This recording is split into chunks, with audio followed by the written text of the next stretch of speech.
Hello students, class 10th Math NCERT by Vimal sir. Students, exercise 1.1 question number 2. So that any positive odd integer of the form 6q plus 1 or 6q plus 3 or 6q plus 5 where q is some integer.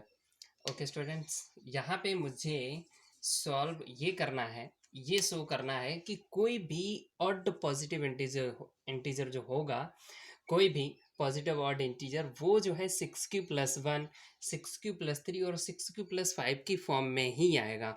ये हमें proof करना है। तो हमने क्या let कर लिया, let a be a positive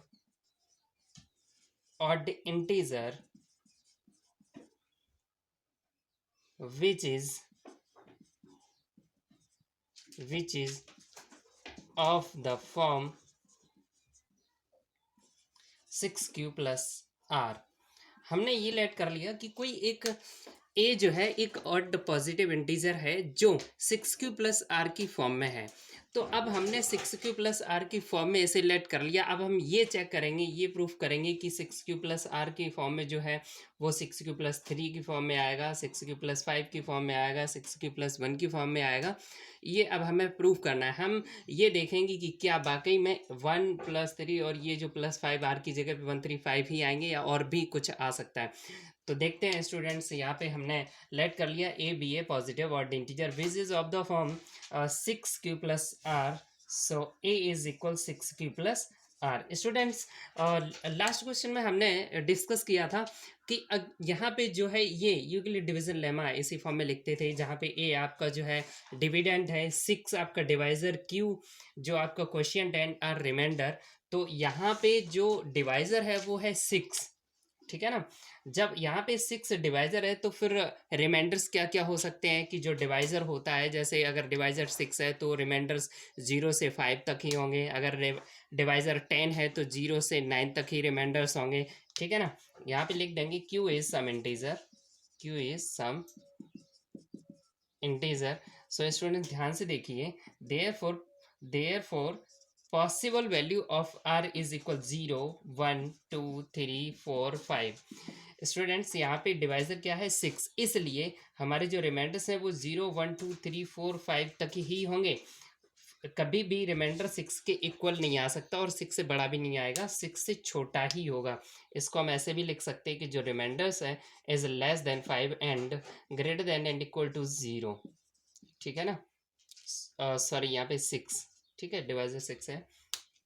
okay, तो अब हम जो आर की वैल्यू हमने जो फाइंड की है बस इनको हम यहाँ पे पुट करेंगे, ठीक है। If r is equal 0 therefore a is equal 6q+, है ना। ए इज इक्वल 6q+ आर की जगह अब हम क्या पुट कर रहे हैं 0, तो ये आपका आ गया 6q, ठीक है। इफ आर इज इक्वल 1, अब की बार हमने क्या लिया, r is equal 1, therefore a is equal 6q+, अब आर की जगह पे हम क्या पुट कर देंगे 1, ठीक है। If r is equal 2 therefore a is equal 6q+2, ये आ गया। After that if r is equal 3 therefore a is equal 6q, मतलब यहाँ पे आर की जो वैल्यूज हैं वो हम पुट कर रहे हैं, तो ए इज इक्वल 6q+3, ठीक है। इफ आर इज इक्वल, अब हम क्या पुट करेंगे 4, देयरफॉर जो ए है वो बनेगा आपका 6q+4, ठीक है। अब क्या बचा 5, if r is equal 5 therefore a is equal 6q+5। ये आपके रिजल्ट्स बने, ठीक है। ओके स्टूडेंट्स, ये जो आपको रिजल्ट्स मिले हैं, एक 6q, 6q+1, 6q+2, 6q+3, 6q+4, 6q+5, ये आपके रिजल्ट्स बने। सो स्टूडेंट ध्यान से यहाँ पे चेक करेंगे, ये जो 6q आपका है, ये 6q आपका है वो ऑड है या फिर इवन है। तो ध्यान से देखिए, ये 2 का मल्टीपल है, इसे हम 2 × 3q लिख सकते हैं। ये 2 का मल्टीपल है और जितने भी 2 के मल्टीपल्स होते हैं वो आपके क्या होते हैं, इवन, ठीक है ना। और जो 2 के मल्टीपल्स नहीं होते वो आपके ऑड, या फिर ऐसे समझ लो कि जो इवन नंबर होता है उसमें अगर हमने ऑड ऐड कर दिया तो वो आपका बन जाएगा ऑड। जैसे ये 6 क्यू, ये तो समझ आ गया, 2 का मल्टीपल है, ये इवन है। तो अब ये इवन है, इसमें हम कोई सा भी ऑड नंबर, जैसे 7 ऑड है, अगर हम प्लस कर दें तो ये क्या बन जाएगा, ऑड बन जाएगा।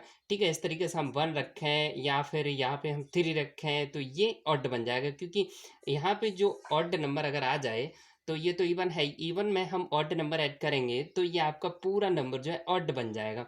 ठीक है, तो अब यहाँ पे आप ध्यान से देखेंगे, ये जो 6 क्यू है वो आपका कैसा है, इवन, ये 2 का मल्टीपल है। ठीक है, नेक्स्ट केस आपका जो था ए इज इक्वल 6 क्यू + 1, तो 6 क्यू तो आपका इवन है ना।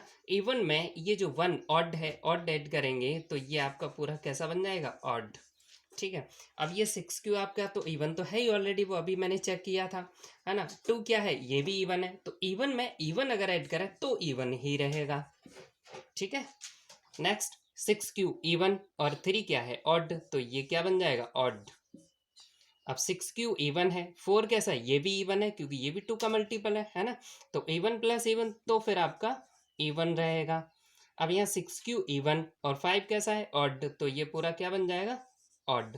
स्टूडेंट्स अब यहाँ पे ध्यान से चेक कीजिए कि जितने भी हमें जो रिजल्ट्स मिले थे इसमें ऑड कौन से हैं, क्योंकि यहाँ पे जो क्वेश्चन आपका था यहाँ पे ऑड पॉजिटिव इंटीजर्स को शो करना था, कि यहाँ पे लिखा था so that any positive odd integers, जो ऑड इंटीजर हैं वो सिर्फ ऑड की बात कर रहे हैं, जो ऑड इंटीजर है वो सभी ऑड इंटीजर या तो 6 क्यू + 1 की फॉर्म में होगा, या 6 क्यू + 3 की फॉर्म में होगा, या 6 क्यू + 5 की फॉर्म में होगा। अब हम चेक करते हैं यहाँ पे ऑड, एक तो ये रहा, एक आपका ऑड ये रहा, और एक आपका ऑड ये रहा। यहाँ पे ध्यान से देखिए कि जो ये ऑड नंबर है 6 क्यू + 1 की फॉर्म में है, ये वाला ऑड 6 क्यू + 3 की फॉर्म में, ये वाला ऑड 6 क्यू + 5 की फॉर्म में है। तो स्टूडेंट्स ये आपका क्वेश्चन प्रूफ हो गया। बस यहाँ पे अब हम लास्ट में लिख देंगे hence any positive odd integer is of the form, कौन सा, एक तो 6 क्यू + 1 आ गया, और 6 क्यू + 3, और 6 क्यू + 5। ठीक है, ये हमें प्रूव करना था और ये हमें रिजल्ट्स मिल गए स्टूडेंट्स। ओके